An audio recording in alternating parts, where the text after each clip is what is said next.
સરકારી યોજનાઓના ફોર્મ ભરીને થાકી ગયા? તો આ ખાસ તમારા માટે જ છે. આજે આપણે વાત કરીશું કાન્હા ઓનલાઈન પોઈન્ટ વિશે, જેઓ સરકારી કામકાજમાં એક્સપર્ટ છે અને તમારી બધી જ મૂંઝવણો દૂર કરી શકે છે. જેમ કે આપણે જાણીએ છીએ, પીએમ કિસાન યોજના. આ યોજના હેઠળ દર વર્ષે ખેડૂત પરિવારોના ખાતામાં સીધા જ 6,000 રૂપિયા જમા થાય છે, જે એક બહુ મોટી મદદ કહેવાય. પણ આ પૈસા મેળવવા એટલે ફોર્મ ભરવાની માથાકૂટ, ડોક્યુમેન્ટ્સ ભેગા કરવાની ઝંઝટ અને પેલી ટેકનિકલ પ્રોસેસ, આ બધું થોડુંક અઘરું લાગી શકે છે. પણ ચિંતા ના કરો, એનો એકદમ સરળ રસ્તો છે. અને એ રસ્તો એટલે કાન્હા ઓનલાઈન પોઈન્ટ. ચાલો હવે જોઈએ કે એ લોકો પીએમ કિસાન યોજના માટે ખાસ કઈ કઈ સેવાઓ આપે છે. અહીં બધું જ એક જ છત નીચે થઈ જશે. નવું રજિસ્ટ્રેશન કરાવવું છે? થઈ જશે. KYC ફટાફટ પૂરું કરવું છે? થઈ જશે. કે પછી તમારો હપ્તો ક્યાં પહોંચ્યો એ જાણવું છે?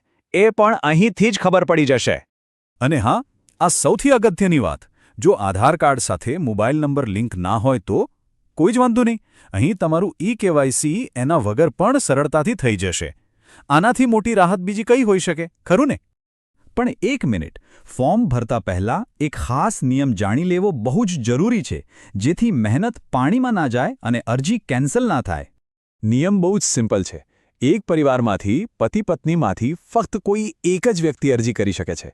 કાં તો પતિ અથવા તો પત્ની, બંને નહીં. આ વાતનું ખાસ ધ્યાન રાખજો. હવે મનમાં એ સવાલ થાય કે આટલા બધા ઓનલાઈન સેન્ટર્સ છે, તો પછી કાન્હા ઓનલાઈન પોઈન્ટ પર જ કેમ ભરોસો કરવો? ચાલો એનો જવાબ પણ જાણી લઈએ. જવાબ છે આ આંકડો: 10,000થી પણ વધારે લોકોનો વિશ્વાસ. આટલા બધા લોકોનો ભરોસો એમ જ નથી જીતાતો. એટલે જ તો તેઓ ગર્વથી કહે છે કે વધુ લોકોનો ભરોસો અને તમામ સરકારી કામના અનુભવી. આ એક જ વાક્ય એમના કામ અને અનુભવની ગેરંટી આપે છે. તો પછી હવે રાહ શેની જોવાની? જો કોઈને આ સેવાનો લાભ લેવો હોય તો એમનો સંપર્ક કરવો એકદમ સહેલો છે. બસ આ QR કોડને સ્કેન કરો. તમે સીધા જ એમના WhatsApp પર પહોંચી જશો, અથવા તો એમના Instagram પેજ પર બધી લેટેસ્ટ સરકારી યોજનાઓની અપડેટ્સ મેળવી શકશો. અથવા તો કંઈ પણ પૂછપરછ કરવી હોય તો સીધો જ ફોન લગાવી દો આ નંબર પર 9638209903. તમારા દરેક સવાલનો જવાબ તરત જ મળશે. આ રહી એમની બધી જ સંપર્ક વિગતો. Phone number, WhatsApp group, Instagram ID અને સરનામું પણ છે. ફટાફટ આનો એક સ્ક્રીનશોટ લઈ લો.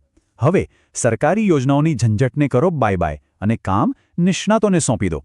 આનાથી તમારો સમય અને શક્તિ બંને બચશે.